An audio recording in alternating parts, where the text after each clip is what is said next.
Aslida bu munozara tasodifiy yoki o'tkinchi bir hodisa emas edi. Javed Axtar yillar davomida Alloh taoloning mavjudligiga, iymonga qarshi ochiq pozitsiyalar bilan tanilgan bo'lib, bu holat yoshlarning bir qismida shubha va gumonlarning paydo bo'lishiga aniq ta'sir ko'rsatgan. Shu sababli biz bu g'oyalarga hissiyotga asoslangan nutqlar bilan ham, shaxsiy hujumlar orqali ham emas, balki sokin, ilmiy va mustahkam aqliy dalillar bilan javob berish zarur deb bildik. Alhamdulillah. Ushbu munozara shuni ko'rsatdiki, Allohga iymon faqat hissiy pozitsiya emas, balki mantiqan puxta va aqlga tayangan mustahkam qarashdir. Alloh taolo aytadi: "Ayting, mana shu mening yo'lim, men va menga ergashganlar Allohga basirat, ya'ni ochiq hujjat, aniq dalil bilan da'vat qilamiz." Biz ochiq-oydin ko'rdikki, ko'plab odamlar ateizmning fikriy asoslari haqida jiddiy qayta o'ylay boshladilar. Alhamdulillah.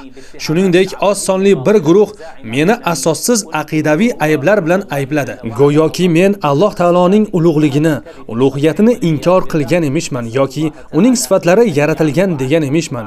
Bu ochiq-oydin yolg'on, Alloh saqlasin. Alloh taolodan ularni ham, meni ham mag'firat qilishini va barchamizni yaxshilik bilan mukofotlashini so'rayman. Men Alloh taoloning zot jihatdan ham, maqom jihatdan ham ulug'ligini e'tirof etaman.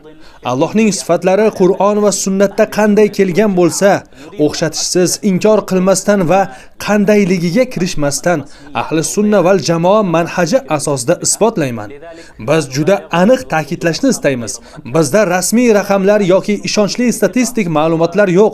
Ular bilan qat'iy xulosa chiqarib bo'lmaydi. Shu bois oshirib gapirmaymiz va tasdiqlanmagan raqamlarni targ'ib qilmaymiz. Ammo ishonch bilan ayta olamizki, bizga musulmon bo'lmaganlardan ham, ateistik qarashlardan ta'sirlangan yoshlardan ham ko'plab xatlar keldi. Ular shubhalar yo'qolgani va haqiqatni samimiy izlash yo'li boshlanganini bildirishdi. Ba'zilar esa ochiqchasiga islomni qabul qilganini aytishdi. Hidoyat esa Allohdandir. Siyosiy zulm, ezilish va insoniy azob-uqubatlar qalbda chuqur ruhiy iz qoldiradi va ayrim insonlarni hayotning ma'nosi haqida o'ylashga undaydi. Biroq inson boshidan kechirgan og'riq bilan noto'g'ri falsafiy xulosani bir-biridan ajrata bilishi lozim. Azob-uqubatlarning mavjudligi Alloh taoloning borligiga zid emas. Bu borada ikki xil qarash mavjud. Birinchisi ateistik qarash. Inson azob chekadi, so'ng vafot etadi va uning azoblarida na ma'no bor, na bir mukofot. Ikkinchisi islomiy qarash. Insonga hatto tikan kirish ham uning gunohlariga kaforat bo'ladi. Har bir zulm uchun hisob va o'rinli kompensatsiya bor, ya'ni mukofot bor. Payg'ambarimiz sollallohu alayhi va sallam aytganlaridek, musulmonga yetgan har qanday charchoq, kasallik, tashvish, g'am, ozor va qayg'u, hatto tikan sanchilsa ham uning gunohlariga kaforat bo'ladi. Shu yerda haqiqiy savol tug'iladi.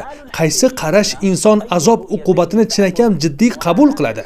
Men yoshlarimizga ochiq va mehr bilan shuni aytamanki, agar ongingizda din haqida savol yoki shubha tug'ilsa, yoxud biror shar'iy hukmning hikmatini tushunmasangiz, bu islomda javob yo'q degani emas. Bu siz hali javobga yetib bormaganingizni anglatadi. Bunday holatda to'g'ri yo'l izlanish, o'qish va mutaxassis olimlardan so'rashdir. Savoldan qochib butun dinni inkor etish to'g'ri emas. Shuningdek, ilm bilan ilmparastlikni bir-biridan ajratish muhim.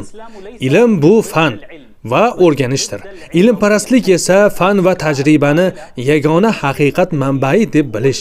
Islom ilmga qarshi emas, aksincha uni qo'llab-quvvatlaydi. Ammo islom tajribaviy ilmni yagona bilim manbai deb hisoblamaydi. Chunki bilim faqat tajriba bilangina cheklanmaydi. Bilimning boshqa manbalari ham bor. Sezgi va tajriba, aql va mantiqiy xulosa va eng muhimi Alloh taoloning vahiyidir. Vahiy eng aniq va eng ishonchli bilim manbaidir. Shuningdek, yoshlarning savollariga sokinlik bilan, hurmat asosida va tushunarli yo'l bilan javob berish kerak. Chunki samimiy berilgan javob insonni hidoyatga olib boradi, adashuvga emas.